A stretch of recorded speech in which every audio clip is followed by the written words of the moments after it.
This is the JJO Morning Show podcast with Johnny and D. Listen, rate, subscribe. Now, do you have any bumper stickers on your car? Jeez, I got to think. I know you're going to put the one on there that said... Yeah, stop honking. I'm crying to the wreck of the Edmund Fitzgerald. Yeah, thank you to Jerry for that. Thanks, Jer. Do I have any bumper stickers? I don't think I have any bumper stickers right now. I don't. I was going to put on... I have... Julianne downstairs gave us the Betty White, the rear windshield wiper Betty White thing, and she's waving hi. Mm-hmm. I was going to put that on. I just haven't got around to it yet. And then I have an alien from the Uranus Fudge Factory. Oh, yeah. I was going to put that one on. And then Jerry gave me a horse denier bumper sticker, like a new conspiracy theory. I was going to put that on. What about horses? Like, yeah, it's a horse denier, it says. And then it's got a picture of a horse with an X through it, like denying that horses exist. Why? I whatever. I'll go with it. Okay. So none of these are political. That's the key. A new study found political bumper stickers make you a road rage magnet. I kind of notice people either go with 1,000 bumper stickers on crappy cars or 0 bumper stickers. Yeah. I don't know if they're even a thing anymore. Yeah, I see.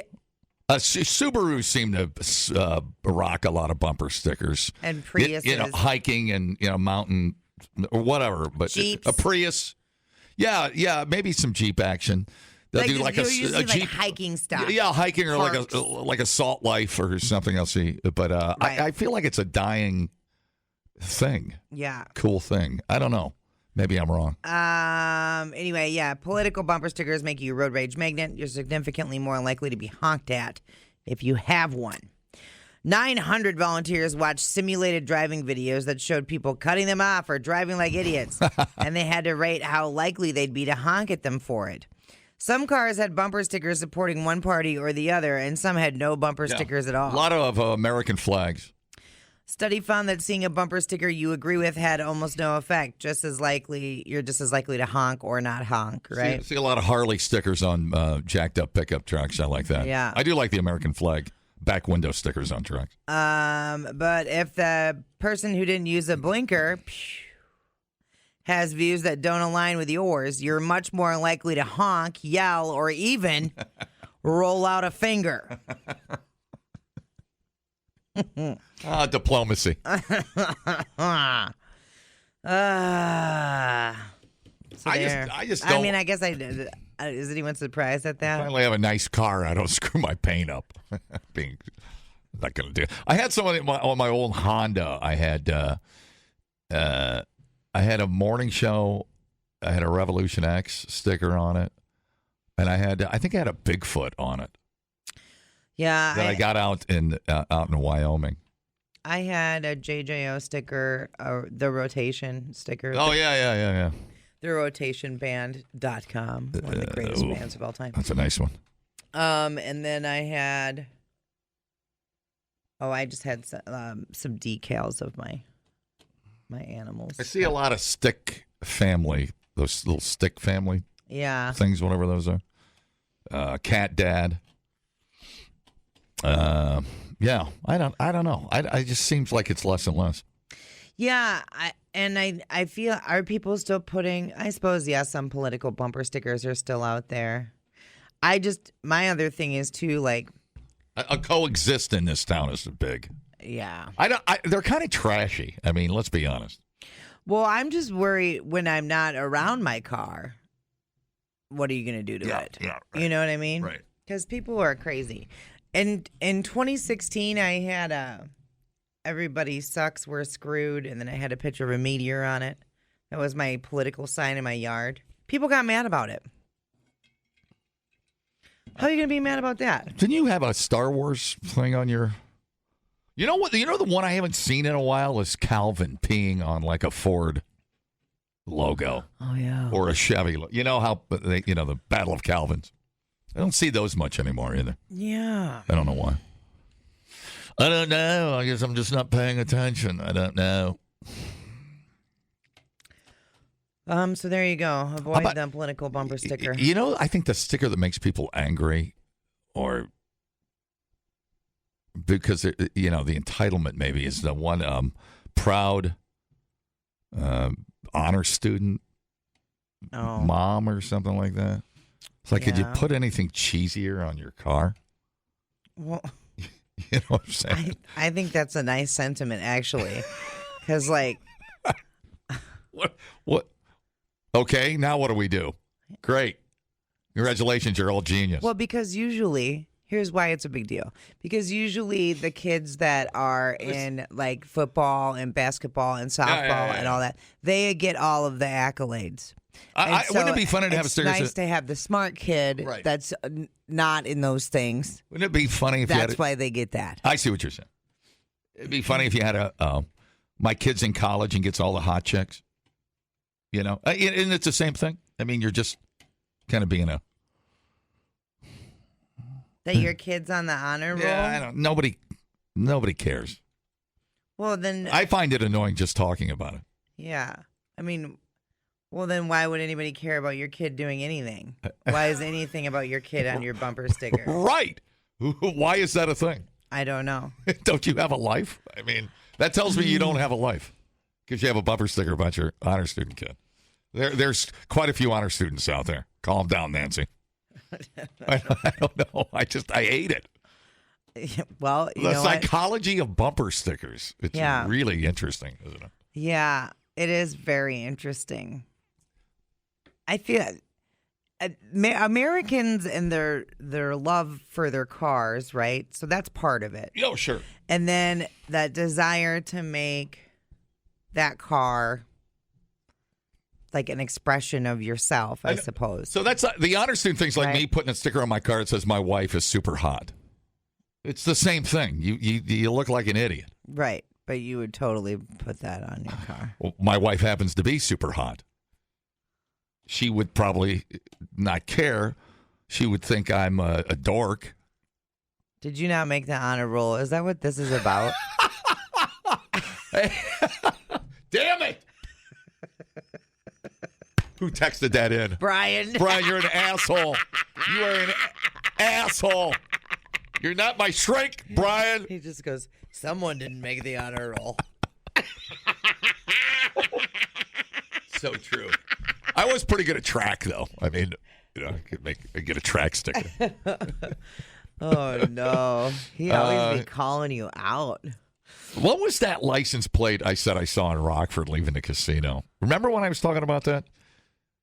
It was like the initials of did not graduate or something on a Porsche, on a brand new 911. It was freaking awesome. But I mean, even that's kind of dorky. It kind of ruins the whole look of the Porsche. You know, it's like, what are you dorking that up for? There's like DNGDT or something. Or something. I can't remember what it was. It's like, dude, don't put that on a Porsche. I liked there's one, it was supposed to say chocolate, but it looked more like Cho Clit. I can't. There's no way that went through. There's no way the state allows Cho Clit. Okay, that's funny. That I would put on my car. I love Cho Clit. That's a good radio name, by the way. Right. Oh yeah, smooth jazz with Cho Clit. 10:30. Let's get some. You're rocking love songs with Cho Clit into the night. Oh yeah. Dumbing down your smartphone, one podcast at a time. Listen, rate, and subscribe to the JJO Morning Show podcast. Get up with Johnny and D. JJO. Hi. Okay, we are going to head out to California for this one. A 50-pound fiberglass dinosaur named Claire, stolen from an L.A. gas station a couple weeks ago. You know the Sinclair dinosaur, right? Oh, is it green? Yeah. Yeah, I know that thing. Surveillance footage showed a thief removing Claire and then loading it into the back of a truck driven by someone else, and then they both drive away. Oh, weird. How big was it? It was. I've seen big ones. Yeah, it wasn't a huge one. One life size. It was a 50-pounder. It's like a brontosaurus. It's the one with the long neck, right? Yeah, it's a brontosaurus. So I don't know what I'm looking at. There's the dinosaur's back there. Probably like, I don't know, 4 feet tall or so. Okay, I can't. Dark. That's fine. Put your glasses on. Can't see. Is that a potato? That's a potato. That's a giant effing potato. Jesus Christ. You get the right story? Yeah, so the dinosaur ended up getting returned on Monday anonymously with a note attached. Hammered. Sorry. Duh. What? The note said, "I'm sorry for stealing Claire. Please do not press charges." Oh, that's funny. Claire's return was also caught on surveillance video, but the owner of the gas station says, "Nope, I will not press charges. We're just happy to have the dino back." They are going to be bolting her down, though. Oh, yeah. That's probably a good idea. Do not know if this was a prank or a stunt or something like that. Look like a frat boy. Feel like they chickened out after it went, Be cool to have viral. a 6-foot dinosaur in your frat house. That'd be pretty badass. Yeah. I mean, who wouldn't want a giant brontosaurus, I guess? That'd be kind of cool. Yeah, look. Brought her back. She's all wrapped up in a sheet. Oh. All right. Well, that was nice of them. Yeah. So. Was there no, there was no reward or anything. I don't know. Dinosaurs became part of Sinclair's advertising in the 1930s. The first promotions featured different dinosaurs, but it's the Apatosaurus. So it's not even a Brontosaurus. Let's look for an Apatosaurus. Oh, sure is. Okay. Let's see.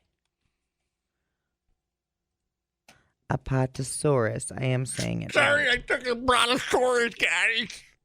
I panicked. It's one of the largest dinosaurs to ever have existed. What's the difference between that and a brontosaurus? Someone out there knows dinosaurs really well, and they're like, "Oh, you idiot." Yeah, exactly. Well, as the great one said once, life finds a way, and it has been returned. Okay. That's pretty weird. They should keep it out there with the cover on it and the thing. Yeah, like a little right. art project. The Apatosaurus is generally heavier and bulkier. Brontosaurus is now recognized for its more slender body and neck. Mm-hmm. Ooh, sexy Brontosaurus. Just brought it back because he didn't want to get in trouble.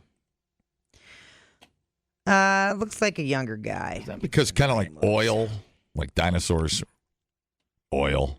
Fossil fuels. Fossil fuels. Very good. Assuming that's why. Is that the thing? Is that the hookup? That's the logical conclusion my brain made. Why are they green? Why is it green? Were they green? Dinosaurs? Yeah. Was there a green? I guess they like a scaly green dinosaur. I'm trying to think if I saw one in Jurassic Park. Was that real? I don't know. Barney is purple. Sinclair's green. Fred, what was the dinosaur in Flintstones? I don't know. Theories suggest they had muted earthy tones like gray, tan, or pale green for camouflage, possibly with darker backs and lighter undersides, counter shading to blend in with their environment. Yeah. Probably green because it blended in with the Sinclair logo. Yeah, makes sense. Wow. All right. Got nothing on the pink elephant. Don't give anybody any stupid ideas. Hands off. I don't know. I think that sucker is bolted down, isn't it? I would not know. You'd think you'd need a crane to get that thing out of there. Yeah, yeah. Well, I'm just glad it came back. Good for them. Okay, let's talk about busy work. According to a report, American office workers estimate 51% of their day goes to busy work, like reading and writing emails, data entry, searching for files, calendars, meetings, reports, troubleshooting, filling out forms, timesheets, expense reports.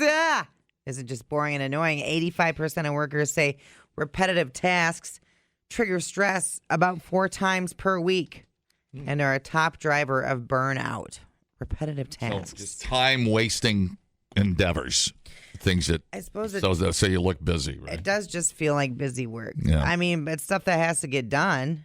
Calendars, meetings, reports, all that's all got to get done. Unfortunately, meetings themselves probably will not be eliminated by AI. There could be some solutions out of the other things, though.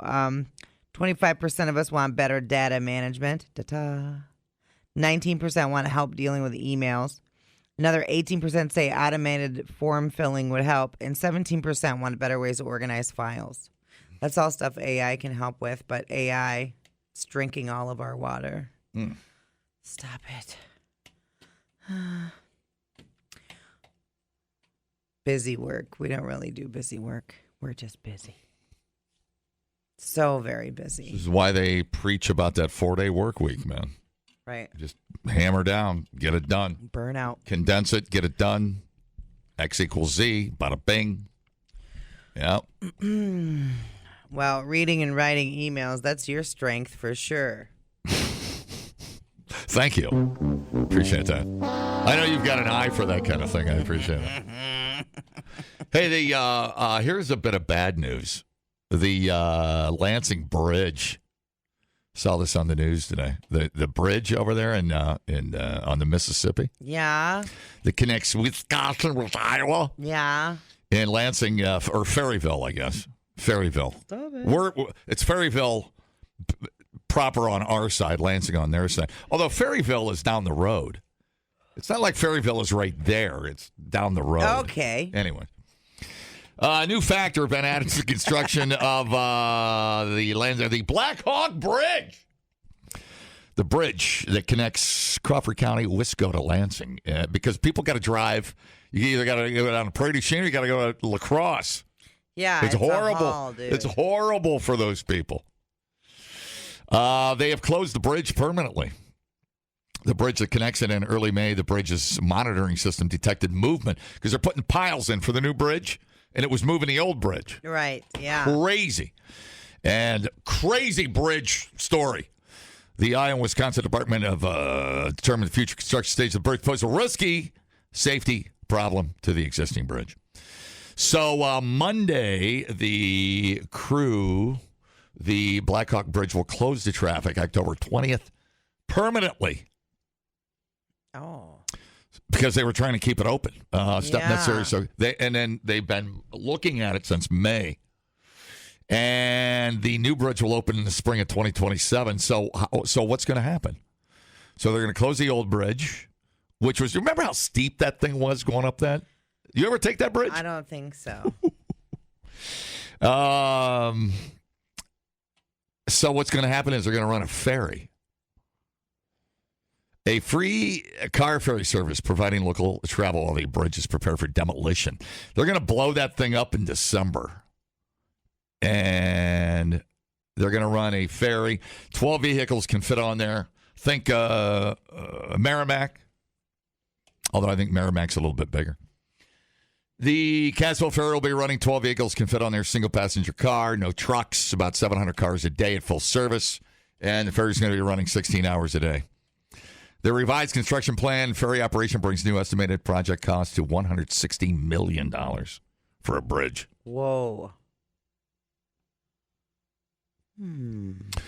While the logistics still raise questions for locals, there's hope the community will adjust and not be so pissed off.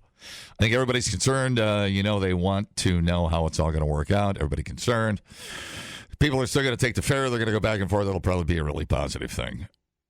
An implosion for mid-December of this year is going to happen. They're going to blow that thing to smithereens. No way. And by the way, that's a 92-mile detour. Yeah, it takes it.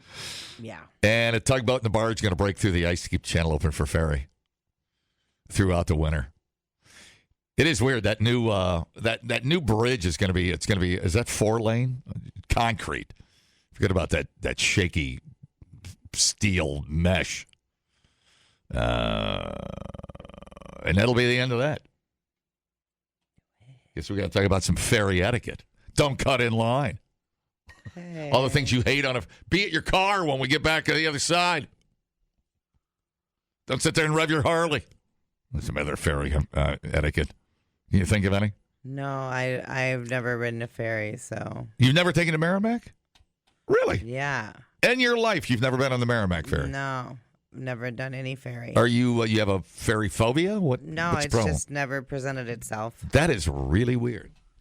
So. Just get on there. Shut your car off. Don't start your car till you get to the other side. The ferry will be arriving soon.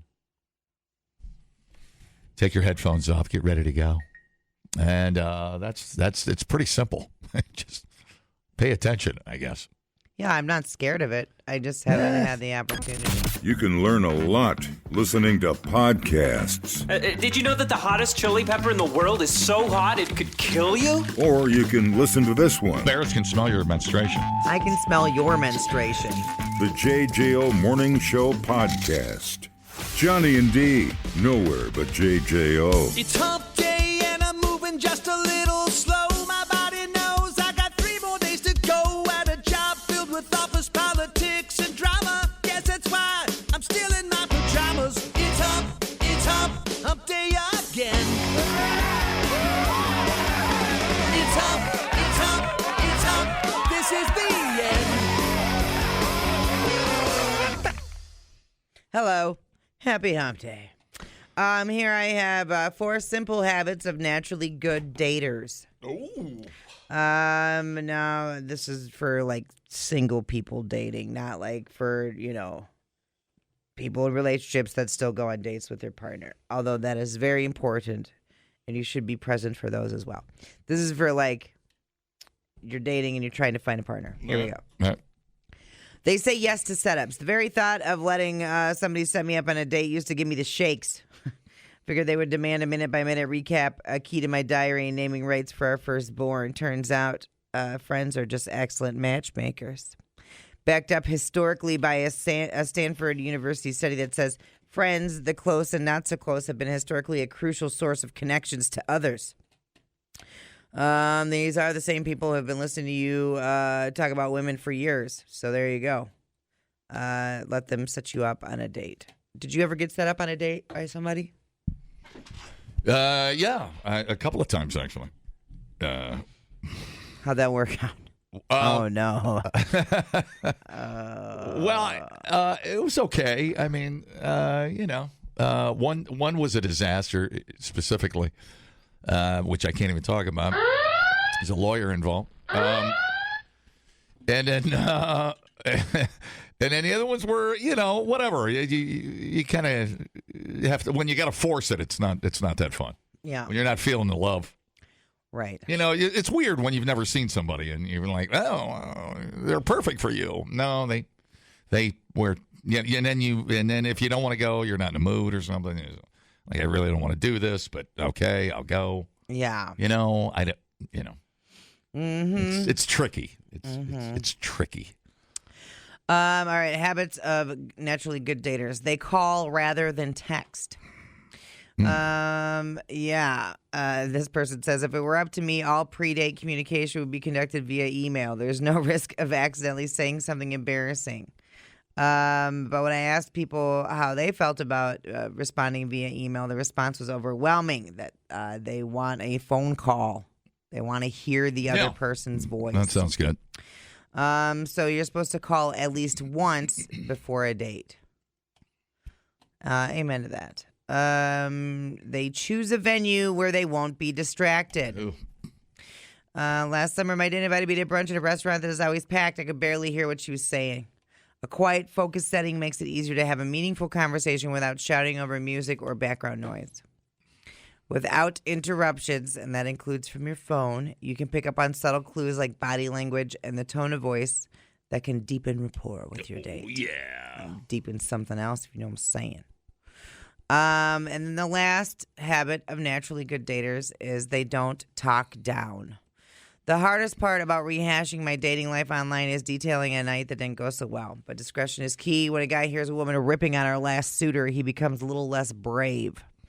Research supports how men have developed a high rejection sensitivity that can have detrimental impacts on any future together. Yeah. Once I was having a nice conversation with a woman at a bar when her friends started making fun of the last guy who hit on them. Were they waiting for me to give them a good antidote to hash over Bloody Marys the next day? I'm sure, that it probably made him super self-conscious, right? I quickly found someone else to chat up. It's pretty simple. If you don't have something nice to say, don't say anything at all. There. Yeah, compliment anything but her, hair, shoes, something. Oh, man. Huh?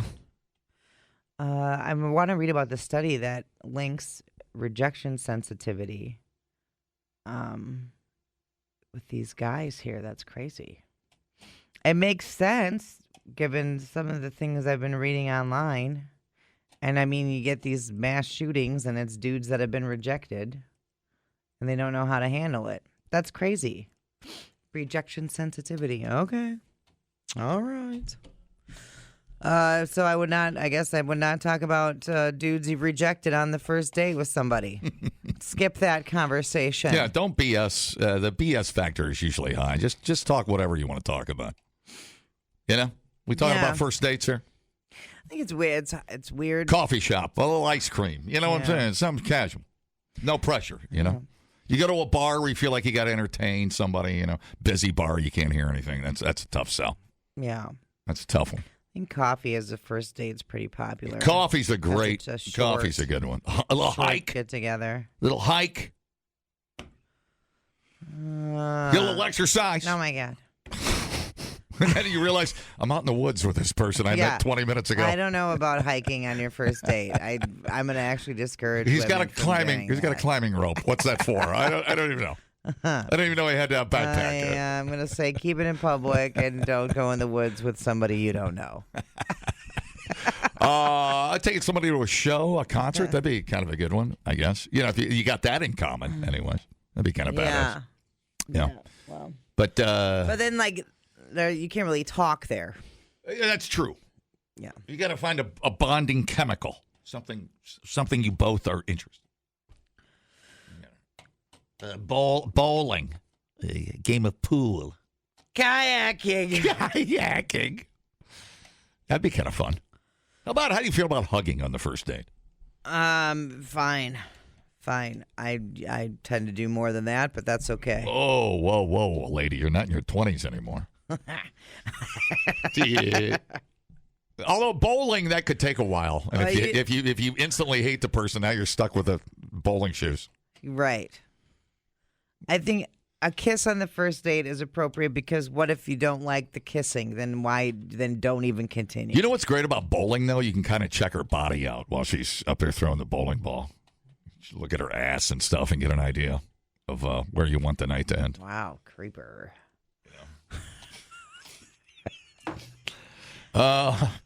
See if she's athletic, see if she can keep up. If she's winded after a game of bowling, maybe not. Adam said the second date with my wife, we went to Devil's Lake and joked about how we'd kill the other person. That's outstanding. It'd be funny. You're on a bad date. You're at Devil's Lake. She smokes a pack of cigs while you're on hiking at Devil's Lake. Yeah. Like, what the hell? Yeah. No, I'm good. I'm good on that one. Yeah. Yeah, it's a great song and dance, that first date. You want a little complimentary. And I can imagine if you're really interested, and looks are a big part of that, you're probably going to get a little nervous about the whole thing anyway. So it's important to just stay calm and be a good listener, and yet be fun. Don't shut down. That's the worst thing you can do is shut down. She's gonna instantly think you're a creeper. Just try to keep up. Listen for the cues, and just keep it moving. The important thing is just keep it moving. Because when you've got dead air on a date, you've got like listen to this. Like we're on a date. All right, don't talk.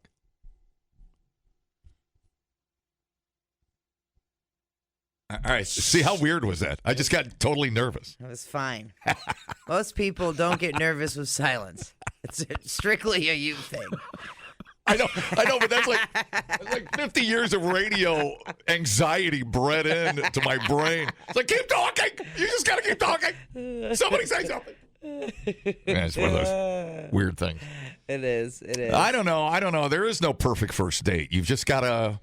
You really got to play it by ear. You know, don't seem too eager. Don't seem too horny. I mean, you just got to keep it moving, and it'll take care of it. The horny part will take. Cool. That'll take care of itself. Just be cool. That'll take care of itself. But you just got to play cool. But don't play so cool that you're untouchable. That you're you know that you make it weird. That you're too cool for the room. You know, got to be humble and cool at the same time. It's a song and dance, my friend. Oh my God. Song and dance. I think it's weird for us though, because like first date, you're usually going on a first date with people that kind of already know you. You know what I mean? Mm-hmm. Whether it's from the radio or whatever. So then it's a little different than people going in dry. I mean, I think it's better though if you're trying to impress somebody to not. It's a better idea. You know, if she doesn't like it or you or whatever your thing is, it's better to get that up front instead of try to fool somebody with something you're not. I mean, you're going to be miserable. I'd rather take it in the front than the back as well. Word. I feel like we've made a lot of progress here. What else is on the list? That was it. No, these That are was really it. useful. You know, these are tips. These are good tips. Yeah. You know? Totally. I don't know. It's wild out there, so. Perfect first date. I mean, this is such an outdoor city. I mean, it's such a great place to do a date. You know, you got the zoo. You can go for a walk. There's 8 million coffee shops. Mm-hmm. Go get a freaking pizza, dude. You know? There's a lot to Go do. play volleyball, whatever. There's a million things to do. Jesus Christ. It's not that hard. I feel like people overthink the whole first date situation. Yeah, I don't know. I feel like it's harder now than it ever has. I mean, they're either going to like you or not. If they do, cool. If not, move on. I mean, it's not that tough. I mean, you know, unless she's totally hot, you want to get. You know. There is. I was watching this clip. This guy, he was talking about he had this terrible date because he was reverse catfish. She was way hotter than her pictures were. So he was like acting a fool the whole time. And he was like, I said the stupidest things. I could not keep it together. I was no, dude. That's terrible. Yeah. Well, it just like the secrets you keep will bite you in the ass later, I guess. I don't know. My wife got arrested on her first date for peeing behind a dumpster on State Street. I knew I was going to marry her from that day on. That's amazing. I wonder who Christy was with before her and I dated. That's kind of weird. Danger said if the date gets uncomfortable, just go ride a ferry. Does the fourth hole come into play on the first date? Bill, no. That is definitely not a first date. That's somewhere between a hike and bowling. Somewhere. But no, first good impressions will get you to that second date. I mean, you know, if you're cool. Yeah. You know? I don't know. And also there's the booze factor too. Is there booze involved? Yeah. You know, you get some Jaeger bombs in you. That'll move the timeline up quite a bit. Well, yeah. That brawl is coming right off. Oh, my God. Things have changed, Johnny. Next thing you know, you're over at the cemetery. Oh, that's a story about Johnny and Christy, in case you haven't noticed. Well, it seemed like something to do. Yeah. How do you what is the secret to just knocking her socks off? What is the one secret? If there's one tip. Just one tip. On the first date? On the first date. What would be the overriding theme to a successful first date? Oh, I don't know. It just varies with the person so much. Listening, I think, would be key. But not too intently. Where you're just staring at her. Yeah, just... You know what I mean? Like... I mean, I feel like as a guy, though, take control of it would be my tip. Manage it. You know what I'm saying? Plan it. I mean, I think a girl likes that still. I think there's still some chivalry involved in life. I would like to hope there is. And you opening the door and planning a great date and something to do is get in the car. What do you want to eat? What do you want to eat? Yeah, I will say that. You know? Plan some sushi, you know? Right. Plan Make a a night. plan. Make a plan. I think that'd be the first thing you want to do. Chicks seem to dig that. And pay for the first date, for Christ's sakes. Don't go dibs. Yeah. Don't split anything. All right, I have to pee. Otherwise, I'd continue this conversation. Hey, somebody said somebody texted me the high-speed ferry. Round trip was almost $600 for them.